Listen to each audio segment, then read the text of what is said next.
Olá, boa tarde a todos. Sejam muito bem-vindos para mais uma live do Centro de Formação da Clínica das Conchas. Vamos aguardar que todos se vão instalando comodamente em cada um dos vossos lares ou locais de trabalho. Hoje vai ser uma live muito interessante, não só pela temática, mas sobretudo pelo nosso convidado, pelo Dr. Paulo Gentil, que certamente irá brilhantar esta nossa próxima hora de partilha de conhecimento, de troca de ideia, sempre, obviamente, com o máximo de fundamentação científica.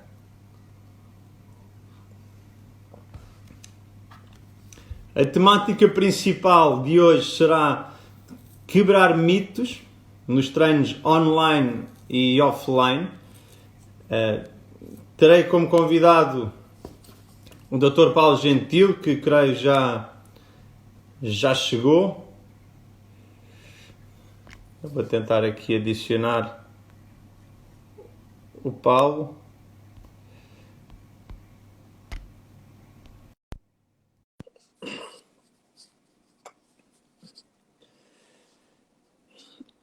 Portanto, oi. Ô, Rodrigo. Paulo, tudo bom? Tudo bom, pessoal? Boa tarde. Consegue ouvir bem, né? Estou a ouvi-lo também. Sim, perfeitamente. Está me ouvindo bem? Não, está fantástico, tá, Paulo? Eu estava aqui, se calhar, também dando as boas-vindas para todos, aguardar que todos cheguem, se instalem, não é? Comodamente. E farei depois aqui uma breve contextualização para apresentar a temática, o Paulo e aquilo que nós vamos falar ao longo desta hora. Tudo bom? Tudo ótimo. Eu vou também já agora deixar a sugestão para todos que tem um ícone aqui em baixo para partilha da live. Portanto, a live vai ser brutal. Vamos falar de mitos, vamos quebrar mitos nos treinos online, offline. Vamos falar de exercício físico e sistema imune. Vamos falar de hipertrofia, analisar alguns exercícios, falar de treino concorrente. Portanto, tudo com uma fundamentação científica que caracteriza o Paulo Gentil. Portanto, não fiquem com conhecimento só para vocês, partilhem com os vossos colegas. Quem puder ter interesse. Vai durar o quê? Umas 10 horas? Pelo menos. Isto já está dando aqui o pontapé de partida. Então, vamos dar início à temática quebrar mitos nos treinos online e offline. Paulo, é um prazer tê-lo novamente connosco, agora não presencialmente, porque o Paulo todo ano vem pela formação clínica das Conchas, mas pelo menos será mais um momento de comunhão entre o povo brasileiro, o povo português, querendo ouvir o Paulo. O Paulo é um palestrante fantástico, doutorado em Ciências da Saúde, tem mais de 150 artigos científicos publicados, 2 livros best-seller, portanto, temos aqui o protagonista certo para nos elucidar sobre várias temáticas. Paulo, primeira pergunta, se calhar de índole pessoal, uma pergunta da praxe. Como é que está vivendo também a quarentena? Está em isolamento social? Como está tudo aí no Brasil? Boa tarde a todos, obrigado pela apresentação. O Rodrigo é sempre muito generoso, né? Muito gentil, apesar de gentil ser eu, né? No nome. Mas eu fico muito feliz, essa interação que eu tenho com os colegas de Portugal, ela me traz muita satisfação, eu recebo muito carinho, eu tenho muita oportunidade de aprender e fazer o que eu gosto. Então, eu agradeço muito mesmo, viu? O convite até, eu estou numa fase corrida, eu tive que cancelar uma live recentemente, eu falei, não, vamos fazer essa com o Rodrigo, até para matar a saudade dos colegas de Portugal. Então, Rodrigo, sobre a sua pergunta, né, a quarentena, aqui a quarentena está funcionando muito bem, as pessoas estão conseguindo se manter em casa. A gente não tem um número grande de contágio, nem um grande número de mortos, então havia estimativas absurdas, assim, que Mas o Brasil é um país que, impressionantemente, não é uma coisa igual ao que está acontecendo nos Estados Unidos, não é uma coisa igual que aconteceu em nenhum país da Europa, né? Até assim, é um número que muda o tempo todo, né? Mas se eu tentar olhar aqui os informativos, mas a nossa quantidade total de mortos em todo o acumulado, né, desse tempo, ela não chega ao que alguns países tiveram em um único dia. Então, não se sabe por que a gente está tendo aí 3 mil, não chegou a 3 mil mortos ainda no total. Então, a gente está tendo tem-se resguardado, não é? Um bom controle. Temos resguardado, muitos países, muitas cidades conseguem fazer isso muito bem, algumas pessoas com mais facilidade, mais dificuldade, mas as atividades de ensino estão suspensas, os ginásios estão fechados, alguns mercados estão empregando controle, e aos poucos, né, a vida está voltando ao normal. Até recentemente eu me posicionei sobre a importância dos locais de prática de atividade física serem consideradas atividades essenciais. E aí, quando eu falo em locais de prática, a gente viu, né? Gerou uma certa polêmica, porque você sabe que eu tenho uma quantidade de haters. Sabe que quando é para elogiar, muitos se calam, mas quando é para criticar, são logo os primeiros, não é? E muitas vezes, deve acontecer com o Paulo, leem algo que nós não escrevemos, que ainda é o mais interessante. Por exemplo, né, muita gente saiu compartilhando isso, dizendo que era uma defesa do fim do isolamento. E meramente é o reconhecimento, né? O que eu solicito às autoridades é o reconhecimento que a prática de atividade física ela é essencial e a partir dessa prática ser considerada essencial, pode-se considerar a abertura de determinados espaços seguindo regras de restrição, né? Dizendo, essa quantidade de pessoas que pode entrar, essas são as restrições a serem impostas. Então, é uma coisa a ser considerada posteriormente, né? E nessa transição que a gente está, ela já está começando a acontecer, né? Não. Sim, nós aqui em Portugal vamos também agora transitar para um regime, obviamente com muitas restrições, e vamos abrindo, mas dependendo de setor para setor, uns vão abrir mais cedo, outros mais tarde. Mas eu creio que Portugal tem lidado bem também, mesmo pelos números de saúde pública. Agora, o que é que se verificou, e esta seria a minha primeira questão, é que muitas pessoas, desde há um mês e meio, mudaram a sua rotina cotidiana, não é? Ficaram muito em teletrabalho, muitas mantiveram o exercício e algumas até aumentaram a prática de exercício físico. Agora, a questão que se coloca é até que ponto, em termos de dose, o que é excesso, o que é adequado, qual a ação do exercício físico se prejudica ou facilita na questão imunológica. Paulo, eu sei que tem dados fundamentados, partilha aí. Bem, o que acontece, Rodrigo? Inclusive, né, quando iniciou toda essa história, eu gravei uma sequência de aulas sobre imunidade, deixei elas gratuitamente para as pessoas assistirem lá no meu canal de aulas, porque a chave da associação do exercício e imunidade é a compreensão do fato de que a diferença entre o veneno e o remédio é a dose. Então, só para dar alguns dados interessantes, né, dados epidemiológicos, o que a gente sabe? É que se a gente pegar o nível de adoecimento de um sedentário, a competência imune de um sedentário, ela está aqui. A partir do momento que você sai do sedentário e começa a fazer atividade física, você começa a ter uma maior competência imune e seu risco de adoecer cai aproximadamente 50%. Só que quando você chega no esporte, no atleta competidor, você começa a ver que a chance de adoecer ela aumenta exponencialmente, chegando a ser 6 vezes maior num atleta do que numa pessoa sedentária. Então, o que a gente chama de curva de comportamento em J. Ser sedentário é ruim, ser ativo é bom, mas ser excessivamente ativo é muito ruim. Então, a gente tem um problema de dose que deve ser controlado.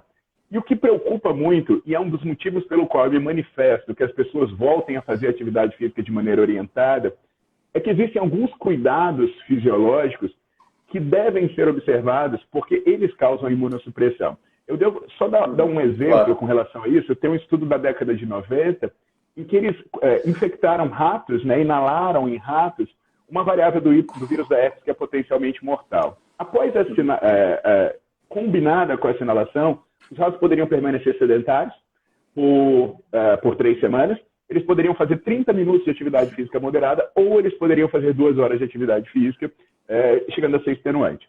O que aconteceu? A taxa de sobrevivência dos ratos inalados com vírus que permaneciam sedentários, normalmente ela ficava na casa dos 80%, 85%, a sobrevivência. Se eles começassem a fazer, se eles fizessem uma maratona, algo exaustivo, essa taxa de sobrevivência caía para 60%. Ou seja, ao invés de sobreviver 85%, sobrevivia 60%. Agora, por outro lado, se eles começassem a fazer atividade moderada, a taxa de sobrevivência subia para 90%. Então, veja, o exercício pode fazer as duas coisas, dependendo de como ele foi feito. E uma das coisas associadas a essa interação é tanto o volume do que se faz, quanto a intensidade do que se faz. Porque o gasto calórico promovido, a quantidade média, ela tem uma associação com o adoecimento, ela tem um limite. E o que me incomoda da atividade física não orientada, que é o que você falou, muita gente está se tornando mais ativa. Mas elas estão se tornando mais ativas de uma maneira que não é boa para elas. Por exemplo, elas estão colocando intensidade que elas não conseguem, fazendo atividades que elas não estão habituadas. E isso, ao invés de ter o benefício de imunocompetência, pode trazer um malefício de imunossupressão. Então, por um lado, é muito bom ver as iniciativas das pessoas se exercitarem, mas, por outro, pode não ser tão bom a forma como elas estão se exercitando. Então, a gente sempre fica ali. E aí? Né? Como é que a gente vai oferecer? E a solução para isso é ser orientada, né? Ser acompanhada, ser supervisionada. Pois, isso é o ideal. E essa orientação tem de ser qualificada, porque acredito que aí no Brasil, como em Portugal, agora surgem sempre aquelas celebridades, né? Influenciadoras que lançam sempre programas, desafios dos burpees para a pessoa que tem 50 anos e é sedentária desde há 20, 30 anos. Né? Isso é um problema. No polo oposto também se ouviu muito, algumas das vezes, que quem nunca fez exercício físico seria melhor ser sedentário e manter-se sedentário, mas já percebemos, pela descrição do que o Paulo fez, que essa também não é a solução. Tem de haver uma prática de exercício físico moderada e orientada, não é? Certamente, Rodrigo. Então, assim, só para trazer dados, né, que o maior pesquisador dessa associação entre imunidade e adoecimento que existe hoje é o David Niemann, né? Ele tem um grande volume de publicações sobre isso. E ele tem um estudo que talvez reflita um pouco esse cenário, que ele pega um grupo de idosas que já vinham sendo bem condicionadas, né, que tinham uma alta capacidade física, e um grupo de idosas que eram sedentárias. E durante 12 semanas ele acompanha a taxa de adoecimento dessas idosas que eram condicionadas, e as sedentárias ele dividiu em 2 grupos. Um grupo que permaneceu sedentário durante todas essas semanas e um grupo que passou a fazer atividade física. E o que ele percebeu? E o que é importante frisar? Esse estudo foi feito no período de outono e inverno, que é quando os idosos mais adoecem. Então, um período que eles já estariam mais sensíveis, o que ele percebeu? Que tirar do sedentarismo e iniciar a prática de atividade física diminuiu a taxa de adoecimento. Agora, quem tinha a menor taxa de adoecimento de todas é a pessoa que já era treinada. Então, a pessoa que tem o seu histórico de atleta, seu histórico de atividade física, ela realmente está protegida. Agora, se a pessoa não tinha, é bom que ela comece. Agora, voltamos à primeira questão. Como começar, né? Porque isso que você falou, um programa orientado genérico, será que é a melhor forma de começar, né?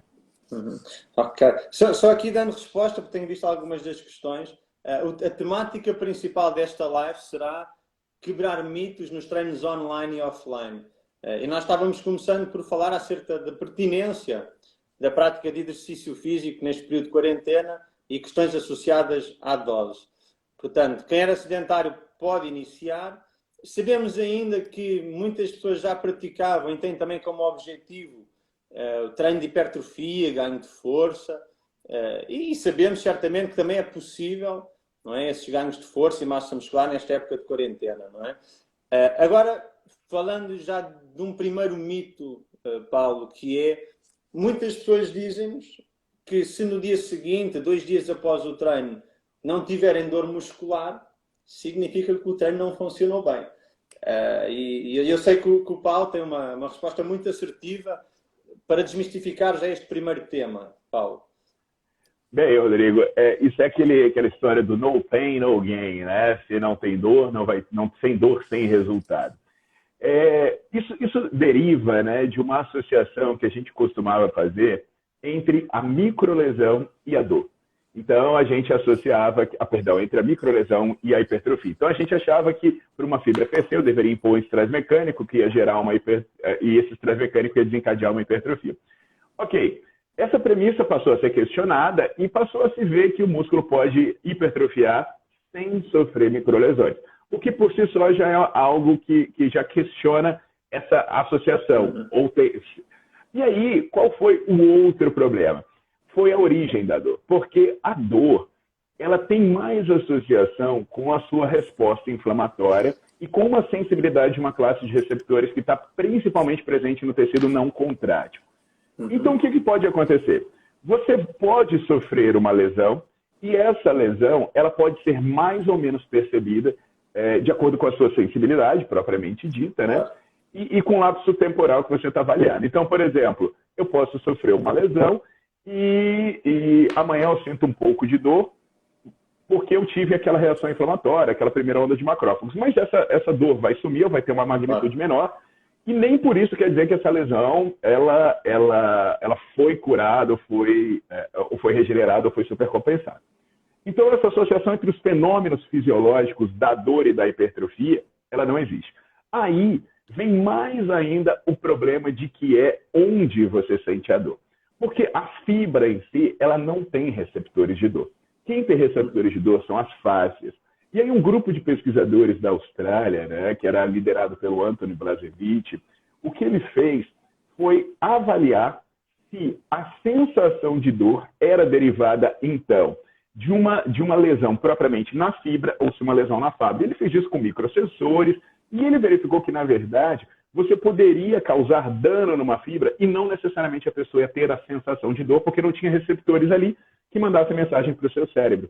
Mas se você sofresse lesão na face, você ia ter dor.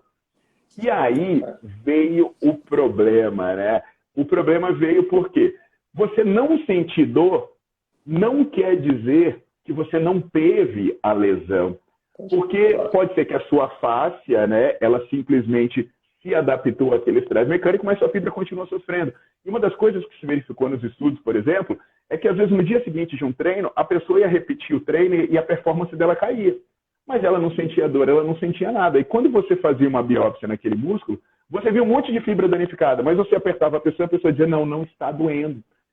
E, ou seja, a dor, ela nem tem uma associação fisiológica com o fenômeno da hipertrofia propriamente dita, ela é associada com a reação inflamatória, e o local a partir do qual ela é percebida nem é o seu tecido de interesse, que é o músculo, são as fáscias. Então, por exemplo, você sente muita dor quando você costuma fazer exercício que você não é acostumado.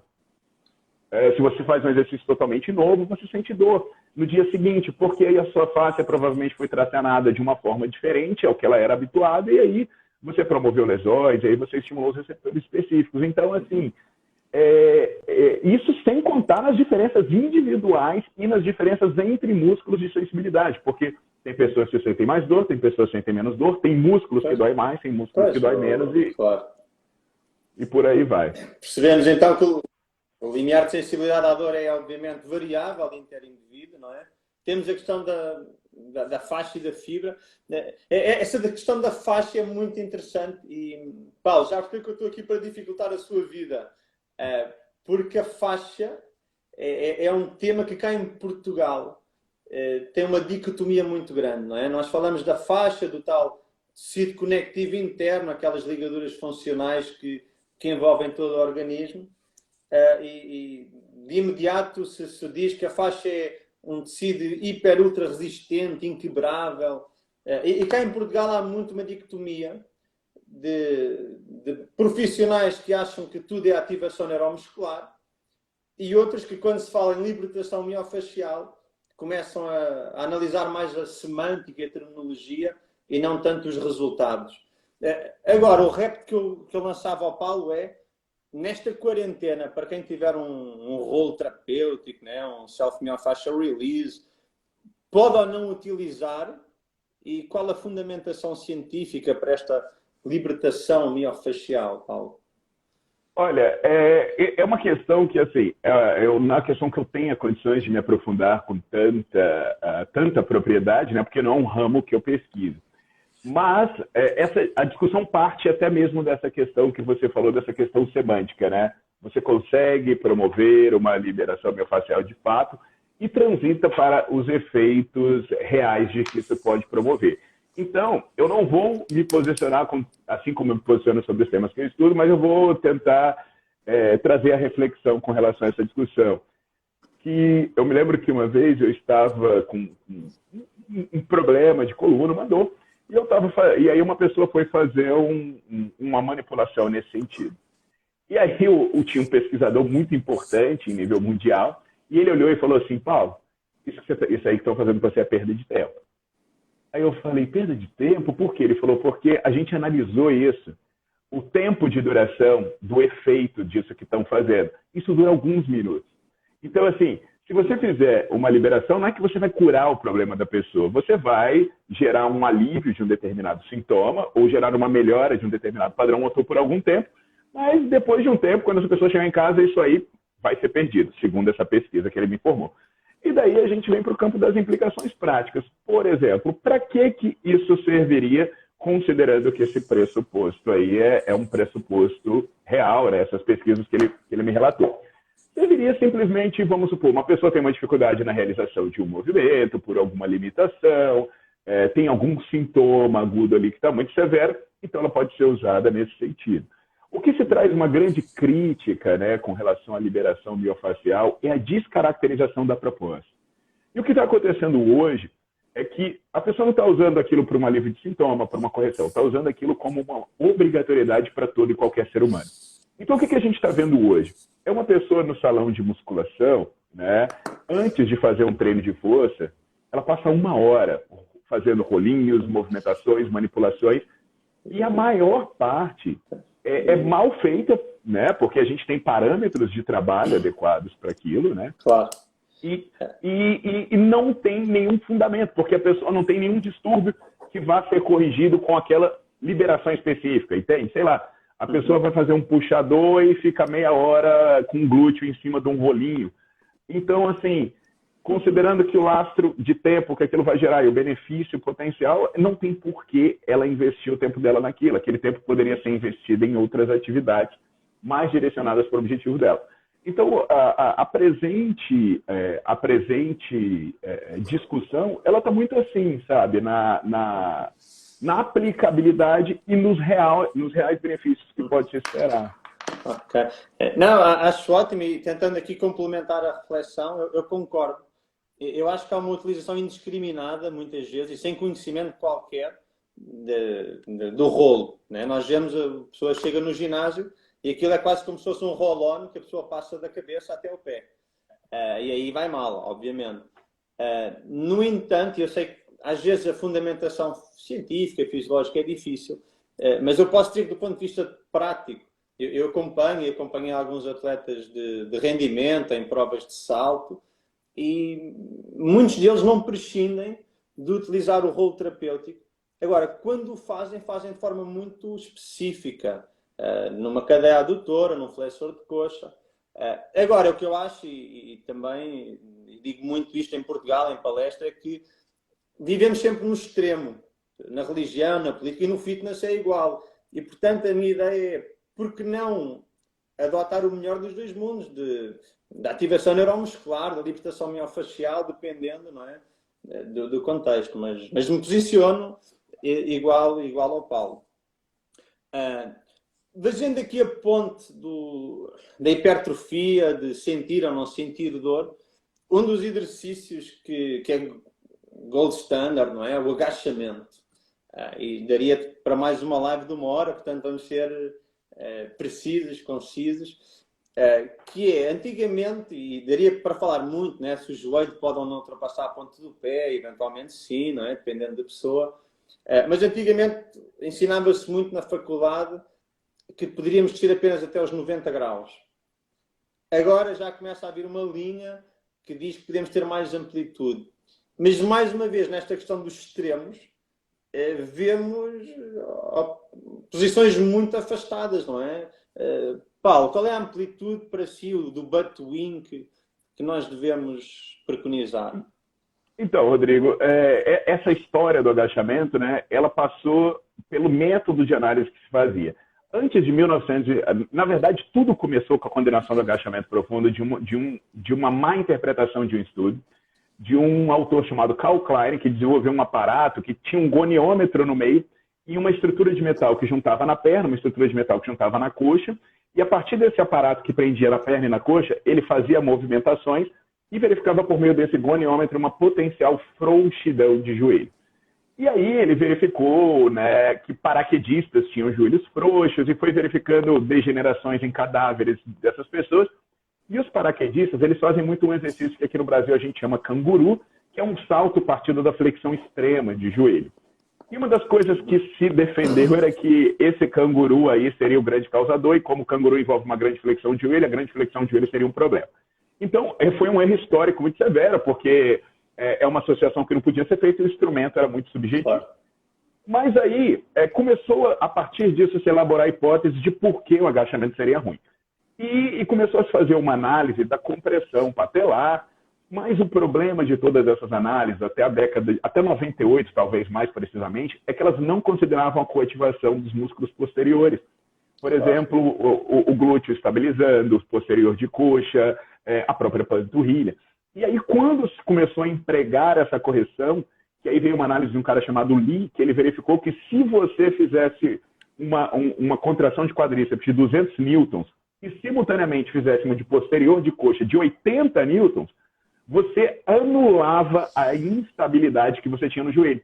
Então começou a se ver que só seria um problema agachar em grande profundidade se você trabalhasse apenas o quadríceps, sem o posterior. Então, assim, potencialmente aí seria um problema fazer extensora, não agachamento. Tem essa vantagem, claro. Até tem essa vantagem da translação posterior da tíbia pelo posterior da coxa. Perfeito. Né?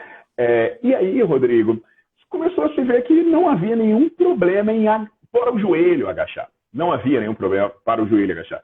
Só que, a partir de análises, né, como principalmente a do McGill, começou a se entender que talvez o problema não estivesse no joelho, mas estivesse na coluna. Porque quando você perdesse a sua curvatura lombar, ou principalmente você invertesse a sua curvatura lombar, o que ia acontecer é que você levaria uma compressão na face anterior do seu disco intervertebral e você começaria a projetar o seu núcleo posteriormente, aumentando o risco de herniação. Eles botam que mais de 50% de chance de desenvolver uma protusão de disco se você promover essa flexão. Ok, então aí o que aconteceu foi-se para o extremo do lado de cá, achando que o agachamento só seria seguro se você mantivesse a sua lordose totalmente intacta. Então qualquer perda de curvatura lombar seria inaceitável, né? Só que aí se você olhar um levantador de peso, pessoas que fazem agachamento com altas cargas, você vê que isso é impossível. Não dá. Então, por que essas pessoas não estão todas aleijadas, herniadas, estrupiadas, né? Bem, o pessoal esqueceu que lá na década de 90, né, eu até fiz um vídeo sobre isso no YouTube, coloquei as referências, foram feitos vários modelos de compressão, de receber sobrecarga na coluna, diante de várias posições, o que eles chamavam da posição lordótica, da posição cifótica ou da posição livre, que ela não era nem lordótica nem cifótica, era uma posição meio intermediária. E aí o que eles verificaram? A lordose causa lesão, receber carga em lordose causa lesão em algumas estruturas, receber carga em cifose causa lesão em outras estruturas, e o melhor de todas era a posição que o cara se sentia confortável. Então, a posição autoselecionada. Então, na verdade, o que esse estudo mostrou para a gente? Que existe uma individualização da postura e existe um bom senso sobre os extremos. Aí é a grande questão, porque é muito difícil, né? Eu não sei como é que é lidar com isso no Brasil, em Portugal, mas no Brasil é muito difícil, que quando eu falo isso para os alunos, o que eles perguntam? Professor, então qual é o ideal? Aí eu falo, eu não sei, porque eu tenho que analisar o seu aluno, eu tenho que saber se ele é sintomático, como é que é isso. Aí todo mundo fica morrendo de agonia, porque quando você transfere para o profissional a responsabilidade por selecionar, ele entra em desespero. Porque ele fala, ai meu Deus, ele deve ou não deve fazer lordose, ele pode ou não pode flexionar? Eu falo, cara, eu não sei, é uma resposta que você vai ler todos os artigos do mundo e nenhum artigo vai te dizer assim, é isso. Ah, professor, me manda um vídeo mostrando como a coluna do meu aluno deve ficar. Eu vou mandar um vídeo da minha coluna, eu nem sei como a minha deve ficar, né?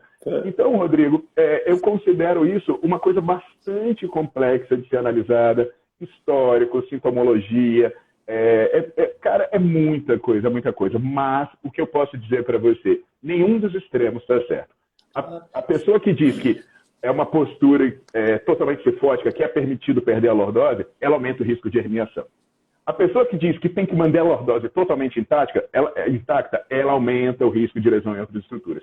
Então, tá aí de novo a individualização e o bom senso na história. Precisamente, o repto final é esse, fugir dos extremos e o princípio da individualidade.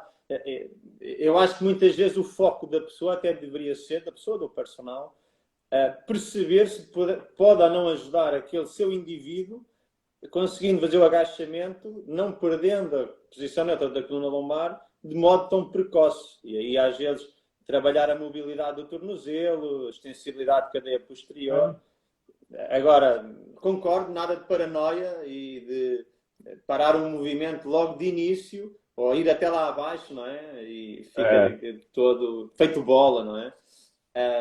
Sabe aí, Rodrigo, talvez seja um caso, por exemplo, aquela pessoa com uma mobilidade extremamente limitada que não está funcional para agachamento, seja o caso de uma pessoa dessa fazer uma intervenção, uma liberação, uma manipulação, o que quer que seja, para fazer exercício com mais segurança. Então, para a gente ver que as coisas não são extremas. A gente estava conversando sobre a liberação, mas, de repente, um caso pontual de uma pessoa que não está funcional para fazer um determinado exercício, isso pode ser um recurso a ser utilizado. Por exemplo, há quem utilize muito nos gêmeos ou no gastrocnêmios, como falam por aí. Podia ser uma solução e uma sugestão. Eu vou sempre introduzindo qual é a temática, se vou vendo que há pessoas que entram. Nós temos estado a tentar quebrar alguns mitos nos treinos online e offline. Sintam-se à vontade para partilhar a live com os amigos, partilhem o conhecimento. Estejam também à vontade para fazer captura de ecrã, identificar o pau gentil, formação clínica das conchas. Quanto mais longe chegar este conhecimento, esta informação, tanto melhor. Então, Paulo, se o agachamento tem obviamente estas considerações, podemos sempre passar para a elevação pélvica, não é? Depende do seu objetivo, né? Se for para hipertrofia, eu diria que é uma má ideia. Que, assim, o que aconteceu, né? Foram feitos alguns estudos iniciais que, coincidentemente, eram estudos no qual o vendedor de um equipamento de elevação pélvica tinha participação predominante, que se identificou que a elevação pélvica ela produzia assim, mais de 200% de ativação no glúteo. Então, isso foi chocante, porque imagina, mais de 200% de ativação no músculo seria, no mínimo, um erro metodológico muito grave. Porque o percentual de ativação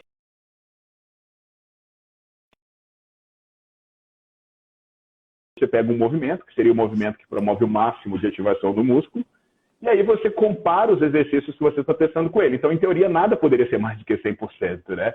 E se você conseguiu 240%, é porque você conseguiu algo mágico.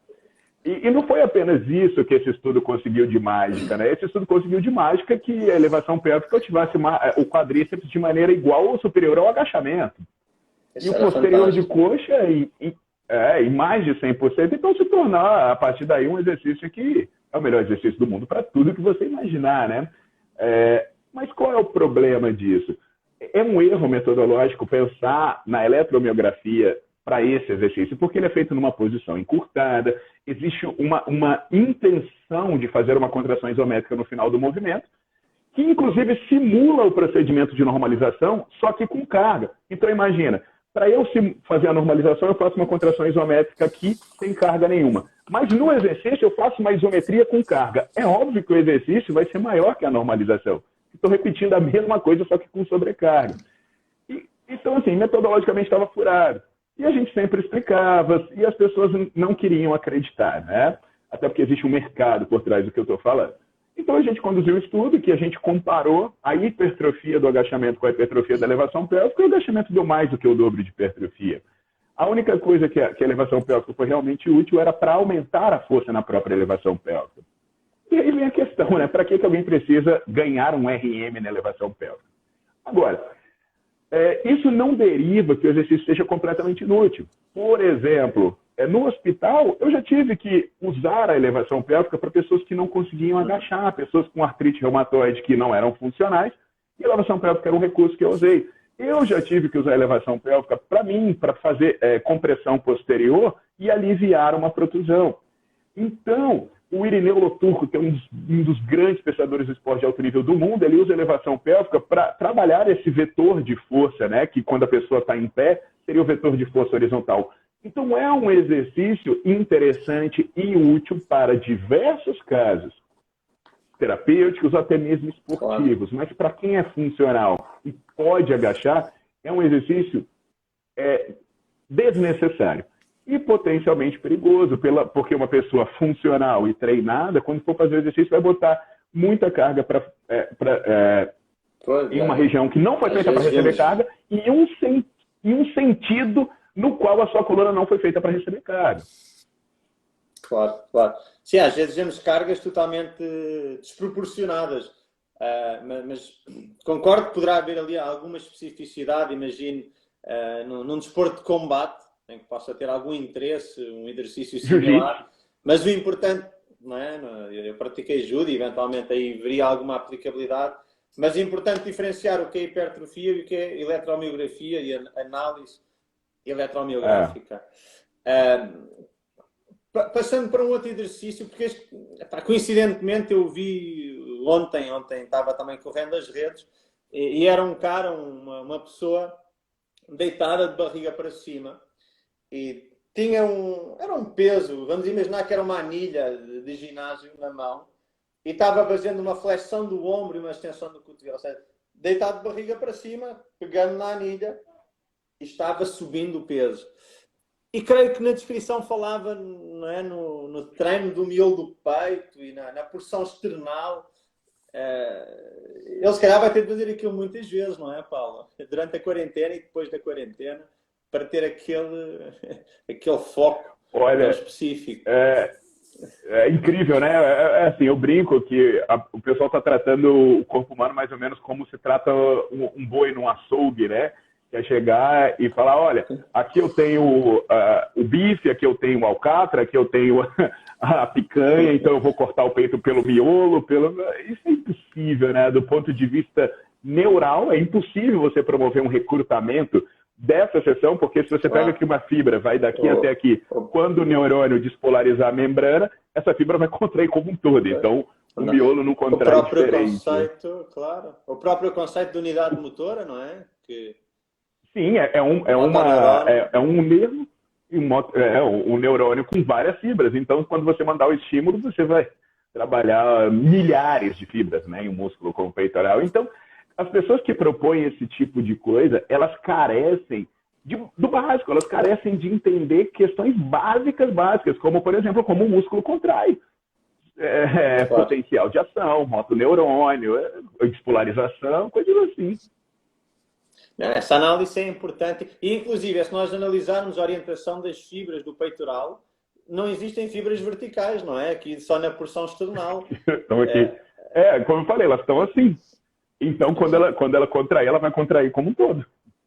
Eu acho que aqui, obviamente, o princípio da variabilidade e tentar modificar o plano do exercício pode ser muito interessante para gerar maior ou menor mecanotransdução, não é? A deformação mecânica e gerar depois esta conversão do estímulo, mas obviamente tem de ser com bom senso e não a ler blogueira falando, não é? do miolo do peito e tudo mais. Paulo, tem aqui... bico do bíceps, miolo do peito, essas coisas. Vamos tentar fugir desses temas, senão temos ainda também aqui um breakdown nervoso. Eu tenho aqui outros dois temas que também são muito pertinentes e questionam muito acerca de treino de força e treino cardiorrespiratório. Qual é primeiro e qual é depois? Não é? E esta questão do treino concorrente está muito atual. Mas também aqui a questão tem de se posicionar, se calhar, qual o objetivo da pessoa e qual a intensidade, não é? Se é vigorosa, se não é. Imagina alguém que pretenda perda de massa gorda. Paulo? Qual seria a sua sugestão? E pode aqui posicionar a intensidade como desejar. Bem, aí a gente tem que contar um pouco de história, né? Por quê? A visão do emagrecimento, ela passou por vários momentos históricos, né? Eu falo isso no meu livro de emagrecimento, né? E um dos primeiros modelos que se acreditou para pensar o emagrecimento é o chamado modelo metabólico. E o que o modelo metabólico diz? Que o substrato que você usar no exercício é o substrato que você vai perder. Então ele diz que para você emagrecer, você deve fazer um exercício que utilize gordura na hora. Então, por isso as pessoas se exercitam em jejum, por isso as pessoas se exercitam em baixa intensidade, para usar a gordura como principal fonte de receitas de ATP e com isso conseguir emagrecer. Só que esse modelo se mostrou falho, porque esses 30, 60 minutos que você passa em exercício, eles vão promover uma queima insignificante de gordura, tendo em vista o processo de emagrecimento. Se você pensar a quantidade de calorias que você gasta e a quantidade de gordura que você oxida, você vai ver que é pouco. E depois de terminar o exercício, o seu metabolismo ele pode mudar, ele pode inclusive inverter esses processos que ocorreram durante o exercício. Então, para você emagrecer, você não pode pensar no que acontece na hora do exercício. Você tem que pensar em como o seu corpo reage nos dias após o exercício. E aí, a grande questão da ordem das atividades para o emagrecimento, ela começou a ser analisada sob a ótica do modelo metabólico. O que as pessoas diziam? Eu vou fazer musculação primeiro, porque eu já entro, quando eu começo o aeróbio, eu já promovi alguma depressão de glicogênio, eu já estou com até um estado hormonal e metabólico favorável, porque no meu aeróbio a minha queima de gordura vai aumentar ainda mais. Então as pessoas pensavam nisso. Só que todos os estudos que mudaram, que estudaram ordem, Rodrigo, para o emagrecimento, verificaram que assim, não faz nada a ver. Então, se você pensar em emagrecer, a ordem dos exercícios não faz diferença nenhuma, porque as ligeiras alterações que elas promovem ali não são relevantes para o processo de longo prazo. Ótimo. No entanto, imagino que o objetivo é hipertrofia, aí eventualmente o efeito de interferência já pode ser ligeiramente diferente e se calhar o posicionamento já será outro, não é? Limitando um pouco o treino cardiorrespiratório. E por aí Perfeito. Vai. Nesse caso, Rodrigo, aí as evidências partem de duas, talvez eu poderia destacar duas grandes interações importantes, né? Óbvio que existem outras que a gente poderia discutir, como por exemplo o estado hormonal, mas eu acho que duas são as mais importantes. A primeira delas é a qualidade do treino que você realiza e a segunda dela é uma interferência na via enzimática do eixo mTOR. Nesse sentido, o que a gente sabe é que quando a pessoa realiza uma atividade de alto gasto calórico, com alto déficit energético, você acaba tendo uma maior quantidade de AMPK e o AMPK vai entrar lá numa influência negativa na AKT, que vai interferir no complexo mTOR, que vai interferir na sua síntese proteica como um todo. Então, dentro dessa perspectiva, o aeróbio seria ruim em qualquer momento depois do treino de força. Porque assim que você faz o treino de força, você vai começar a ter um aumento de síntese proteica, ativação do eixo mTOR. Então, se você for fazendo o aeróbio depois, você vai ter menos síntese proteica e acaba que o seu resultado final cai. Isso é uma das possibilidades de interação. A outra possibilidade de interação é a performance no treino. Porque se você fizer o aeróbio antes de fazer musculação, o que vai acontecer? Seu treino de musculação você vai pegar menos cargas, você vai treinar com menos intensidade, consequentemente a estimulação fisiológica cai. Então, no final das contas, existem duas possibilidades de interação. Só que essas duas possibilidades de interação, elas têm a ver com como você faz o exercício. Porque a gente sabe que a adaptação de força e hipertrofia está aqui, e a adaptação de aeróbio, ela está aqui. E aí, quanto mais você puxar para um lado, menos você tem de outro. Por exemplo, não dá para ser maratonista e fisiculturista. Claro, não dá para ser um basista e um maratonista. Mas dá para ter um nível razoável de hipertrofia e uma boa capacidade cardiorrespiratória.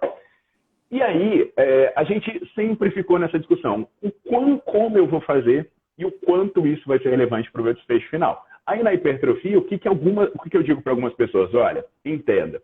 Em qualquer momento que você colocar o aeróbio, ele tem uma potencial interação negativa no seu treino. Se for antes da musculação, interfere na sua performance. Aí eu estou falando só de hipertrofia. Se for para força, eu nem consideraria o aeróbio. Se for antes do treino, ele pode interferir na performance do músculo que você usou, né? Que fique isso bem claro. A interação ela é limitada ao músculo que você está treinando de maneira concorrente. Então, se você correu, é para a perna, né? Não é para o braço. E se você fizer depois, ela atrapalha a sua supercompensação. Agora, se você é uma pessoa que treina em um ginásio, tem um objetivo não tão ambicioso, o que você regula? É o quanto de aeróbios que você vai fazer. Então, você faz um aeróbio de baixíssima intensidade, de curta duração e por aí vai. Porque se você botar volume demais, você vai ter problema tanto de performance quanto de supercompensação. Agora, Rodrigo, o que eu posso trazer de novidade sobre isso? São pesquisas que o nosso grupo fez. Inclusive, né, esse ano eu publiquei uma revisão junto com pessoas da Agência Espacial Europeia. E qual é o sentido da coisa? A gente vem descobrindo que o nosso músculo não tem olho. O nosso músculo, ele não sabe quanto peso você pegou. Então, se você pegar uma carga mínima e for até a fadiga, é hipertrofia. Tem estudo nosso também, que você pega carga nenhuma e faz o exercício tentando contrair ao máximo e gera hipertrofia e força. Aí a gente pensou, bem, se o seu músculo não está nem se importando se você está pegando um peso, por que o seu músculo está se importando se você está num leg press? Porque se você fizer uma bicicleta até a fadiga... Ele não diferencia, não é? Exatamente. Ele não diferencia. Então, a gente fez um estudo no laboratório, pegou pessoas altamente treinadas, com anos de experiência em musculação, e botou um grupo para treinar no leg press e um grupo para fazer tiro de 30 segundos na bicicleta. Então, repara o que eu estou dizendo. Eu peguei pessoas que tinham 100 quilos, pessoas fortes, e disse para essas pessoas, vocês vão ficar essa semana sem treinar a perna. Ao invés de treinar a perna, você vai dar tiro na bicicleta. E ao final do estudo, a gente verificou que os resultados foram idênticos para quem pedalou e para quem fez leg press. Eu estou falando de homem jovem treinado. Então, assim, dependendo de como você fizer o seu aeróbio... Eita, caiu aqui. Não, continua de pé. A resposta pelo menos está de pé ainda, que eu não deixo cair a resposta. Então, dependendo de como você fizer o aeróbio, ele é força. Então, tem gente que está, por exemplo, treinando perna hoje e dando tiro na bicicleta amanhã, e, na verdade, essa pessoa está treinando perna 2 vezes. Então, o problema dela está sendo o excesso de dose. Então, em que momento o que eu estou falando foi interessante para a Agência Nacional Europeia? Porque você manda uma pessoa para gravidade zero e um dos problemas que você tem é a atrofia de vários tecidos geradas pela falta de gravidade. E como é que você vai botar um leg press numa espaçonave com gravidade zero? Ele depende da gravidade. Agora, se eu boto uma bicicleta, tipo uma bicicleta dessa de spinning, né, uma spinner bike, que ela funciona na compressão mecânica, uma pessoa pode treinar força de cabeça para baixo, porque ela não depende da gravidade para fazer força. As pastilhas é que criam resistência ao espremer o pedal, a roda, né? Então, assim, Rodrigo, por que eu trouxe isso? Para as pessoas entenderem que a interação é tão complexa que em alguns momentos elas podem estar treinando força achando que elas estão fazendo aeróbio. Entende? E aí o problema da interação é um excesso de dose. Não, mas muito interessante e acho que é muito de relevo também destacar precisamente isso que o Paulo diz, que o nosso organismo não reconhece se é treino cardiorrespiratório por vezes ou treino de força. Inclusive na hipertrofia ele não conta repetições, não é? Antigamente era 6 a 12. Quando fosse à 13ª o músculo chorava, não é? Mas por analogia, isto aconteceu há alguns meses atrás, eu entrei na academia para treinar e como era segunda-feira, era dia de peito, não é? Segunda-feira é o dia mundial do peito. Mundial. Estou brincando, mas por acaso era dia de peito. E ia fazer o supino. Pronto, mas cheguei, fiz push-up, fiz ali um aquecimento específico com menos carga e no final destes 5, 6, 7 minutos o professor veio ter comigo, estou a ver que agora vai fazer com alguma carga, mas ainda não aqueceu. E eu, estive aqui, mas não fez elíptica, não fez passadeira. Como se o nosso corpo reconhecesse, porreiro, o gajo está na elíptica, agora sim, não é? Porque o corpo não reconhece, acho que essa é uma mensagem para deixar. Paulo, diga-me só o seguinte, que eu não tenho relógio por aqui, o relógio variou. Como é que nós estamos de tempo? Só para a live não ir abaixo? A gente tem 11 minutos aproximadamente. Ok, porque muitas pessoas... Que o Instagram, ele corta em 1 hora, mas assim, eu posso te chamar pelo meu e aí a gente continua qualquer coisa. Teve muita gente pedindo. Então, se calhar, Paulo, se estiver de acordo, eu faria o seguinte. Eu terminaria agora esta live, para deixar gravado, porque muitas pessoas pediram, e entraríamos logo de volta Está bem? Porque eu ainda Não, quero ela falar... ainda tem 10 minutos, ela vai ficar gravada mesmo assim. Quando o Instagram vai botar uma contagem regressiva aí no seu relógio quando faltar 2 minutos. Ok. Estava com medo que o Instagram periodizasse e este é o tema final que eu gostaria também de colocar, pá. Porque hoje em dia, periodização linear, ondulatória no microciclo, mesociclo. Eu até acho que se estiver a treinar e no meio da série o telefone tocar e interromper a série para atender o telefonema, já é periodização ondulatória, não é? Porque hoje em dia... Agora, sabemos que os estudos da periodização para a hipertrofia começam a ser assim dissonantes do que era há 10 anos atrás, não é? 20 anos. Paulo? O que acontece, Rodrigo? Para o treinamento desportivo, eu recomendo que os colegas olhem as leituras do Irineu Loturco, do NAR, que ele mostra que a periodização não faz sentido no âmbito desportivo. Inclusive, eu tenho uma aula sobre isso no meu canal do Nerdflix e eu acho legal revisar. Mas sobre a hipertrofia, qual é o grande erro fundamental da periodização? Imaginar que a hipertrofia funcionaria numa lógica sequencial. Por exemplo, eu já vi livros, né, falando que uma periodização de bodybuilder significaria você fazer uma fase de adaptação, uma fase de força, uma fase de hipertrofia, uma fase de definição. Só que essas fases não fazem sentido nenhum, porque o músculo ele pode hipertrofiar tanto se você fizer 2 repetições, quanto se você fizer 100. Então, você imaginar que existe uma sequência ótima para você ter níveis máximos de hipertrofia não faz nenhum sentido. Tem estudo do Faruq com 150 repetições, não é? 150 repetições e era hipertrofia. Né? Tem estudo da década de 60 com 3 repetições e era hipertrofia. Então, não há por que fazer isso. Mas essa hipótese passou a ser testada. Então, assim, a lógica da linear acaba sendo quebrada agora. Essa lógica de dizer assim, eu preciso fazer 10 esse mês e 5 no outro, isso fica quebrado porque essa sequência ela não existe. Até porque uma das fundamentações era dizer, mas se eu treinar força antes de treinar hipertrofia, um mês de força, um mês de hipertrofia, quando eu for treinar hipertrofia, eu pego peso maior e por pegar carga maior, eu ganho mais massa muscular. Isso não tem nada a ver, como você disse, o músculo não tem olho. Aí um estudo recente, inclusive de pesquisadores brasileiros, ele fez uma lógica que eu gosto muito, né? Que aí ele trouxe à tona a periodização não linear, que era aquelas questões de variações constantes de treino, e ele botou uma perna dessas pessoas, né, um quadríceps dessas pessoas, para fazer um treino de periodização linear, sempre a mesma coisa. A outra perna fazia uma periodização ondulatória, não linear, em que ela tinha 4 treinos, cada dia ela fazia um treino diferente. Então, uma perna fazia um treino monótono, digamos assim, e a outra fazia um treino diferente a cada dia. Eles analisaram cascata bioquímica, eles analisaram hipertrofia, performance, avaliaram um monte de coisa. E o que eles verificaram? Que existia uma grande variação entre indivíduos. Tinha pessoas que ganhavam 4% de força e pessoas que ganhavam 40% de força. Mas não existia variação entre as pernas do mesmo indivíduo. Okay. Então, assim, se você é um cara que ganha 4% de força, de massa muscular, perdão, estudo sobre hipertrofia, você vai ganhar 4% de hipertrofia fazendo não linear ou linear. Ponto final. Se você é um cara que vai ganhar 40% de força, você vai ganhar 40% de hipertrofia, de novo, você vai ganhar 40% de hipertrofia fazendo linear ou não linear. Qual é o pepino, então, que a gente tem? A maior parte das pessoas acredita em periodização. E grande parte dessas pessoas que acreditam em periodização são os caras grandões, os caras treinados. Só que eles seriam grandões e treinados independente do que ele fizer.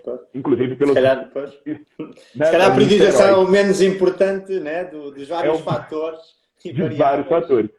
Então a gente começou a pegar essa questão de, mas se todo mundo faz é porque está certo, para dizer para propor a teoria. Mas não, os estudos eles não são consistentes. E esse estudo sugere que um dos problemas que pode ter, se porventura você encontrar um estudo dando benefício da periodização, é simplesmente porque o grupo de pessoas que estava periodizando é um grupo que naturalmente teria mais resultado.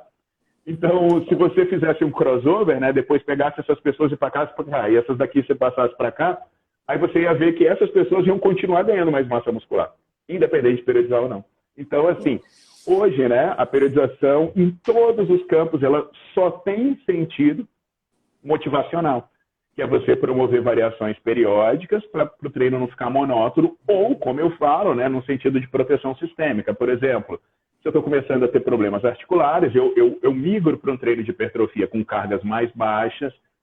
Se eu estou com um problema de cardio circulatório, eu migro para um treino com cargas mais altas, repetição mais baixa, para preservar e por aí vai. Mas Claro. a variação, trazer mais hipertrofia, hoje é altamente questionável por si só, tá? Pelo conceito fisiológico.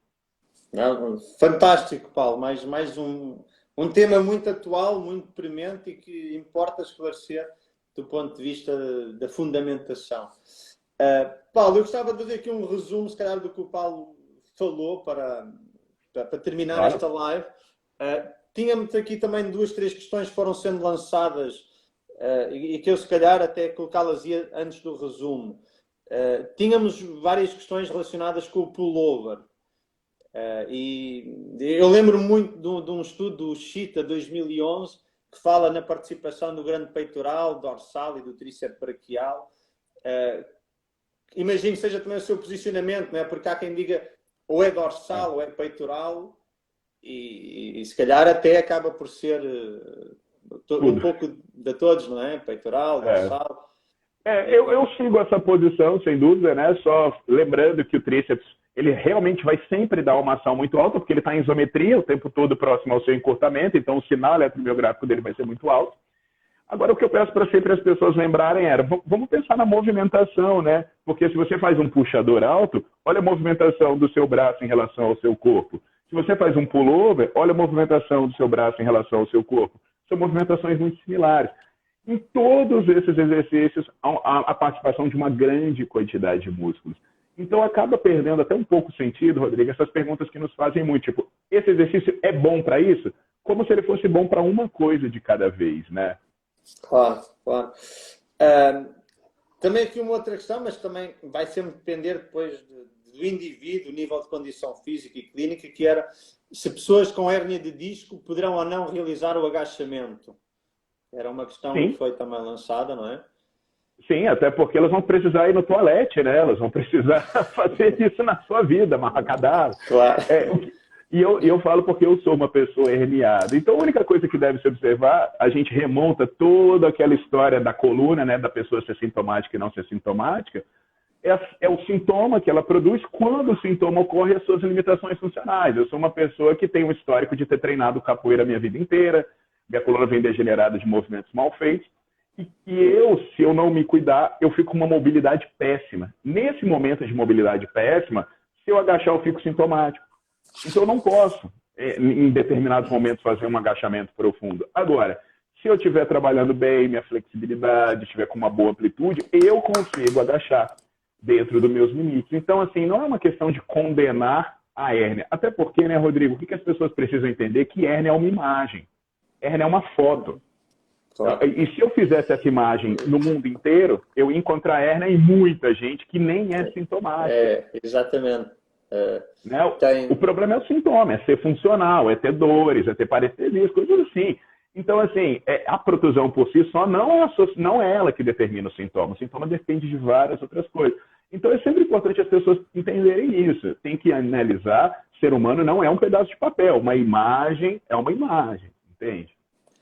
E é como diz, se muitas pessoas fizessem o tal raio-x, aquela radiografia, teriam essa surpresa que têm uma hérnia de disco, mas são assintomáticas e é uma porcentagem... Nunca vão ter sintomas, né? Relativamente alta. Paulo, isto diz-me aqui 1 minuto e 20 para terminar a live, para isto cair. O que é que eu tenho de fazer, Paulo? Você é mais entendido nesta perspectiva da live, do direto? Bem, se quiser continuar, a gente pode fechar aqui e eu entro no meu perfil e te convido. Então vamos nessa. Eu vou fechar aqui, vou entrar no perfil do Paulo. Fiquem para esses 5, 10 minutos finais que ainda vamos ter aqui mais uma temática de muito interesse. Até já. E nesse tempo aí, entrem nos perfis já. Começa a seguir o Rodrigo, começa a me seguir, a Clínica das Coxas, isso é importante. Até já. Um abraço. Voltou. Quase difícil, Paulo. Fantástico. Então, se calhar, Paulo, como prometido, e farei aqui o resumo final, antes de dar a palavra também final ao Paulo. A temática da live de hoje foi sobre quebrar mitos nos treinos online e offline. E o Paulo abordou de forma brilhante, fundamentada, todo um conjunto de temas. Começámos por perceber que o exercício físico, seja para quem já praticava exercício, para quem era sedentário, é fundamental, seja no período de quarentena, fora da quarentena. Uma palavra que deverão ter sempre em mente é a questão da dose. E a dose é que vai determinar o sucesso da terapêutica, porque nós gostamos muito de falar em exercício e saúde e a medicina do exercício. Depois viajámos pelo mundo da hipertrofia, em que o Paulo é especialista, tem um livro que vendeu milhares de unidades. Agora está traduzido em inglês agora, né? É isso. Agora está em inglês também, portanto, já tem aqui várias línguas. E também lhe digo, Paulo, não é novidade, mas é dos livros também mais vendidos em Portugal. Não há faculdade em que eu leciono que não tem muitos alunos com o seu livro. E, portanto, trabalho brutal e brilhante. E, portanto, nós falámos da hipertrofia, desmistificámos a questão da dor, de ser ou não necessário dor para que o treino tenha sido bem executado. Falámos de alguns exercícios, do agachamento, falámos de elevação pélvica, a diferença entre hipertrofia e atividade eletromiográfica, e ainda os temas do treino concorrente e da periodização. Portanto, Paulo, foi muito, muito elucidativo, muito pedagógico. Eu gostaria de terminar com duas questões. Uma que eu gosto de lançar sempre, que é 3 livros que o Paulo tenha na sua cabeceira e que recomende leitura. Bem, eu não sei se aqui entra por incrível que pareça, eu vou falar de livros que não são da área, né? Da área, eu diria que hoje, atualmente, o que eu tenho é um livro de Fisiologia da Deficiência de um amigo meu, o Cláudio Lira. É um livro que eu acho sensacional. Eu sempre indico, eu boto lá no meu grupo do Telegram, boto em tudo, porque eu acho que é um livro bem completo e de um autor que eu conheço o trabalho. E eu gosto muito desse autor aqui, deixa eu ver se eu mostro. Uhum.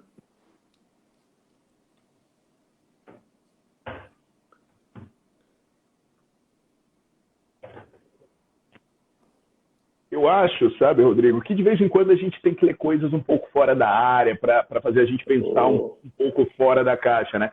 E esse cara aqui, o Fritjof Capra, ele tem esse livro intitulado A Teia da Vida, em que ele simplesmente ele dá uma nova compreensão do mundo. Ensina a pensar de maneira não cartesiana, não linear, e ele tem também um outro livro que é bacana, que é o Ponto de Mutação, que também ajuda vocês a expandir a sua visão. Já anotei aqui.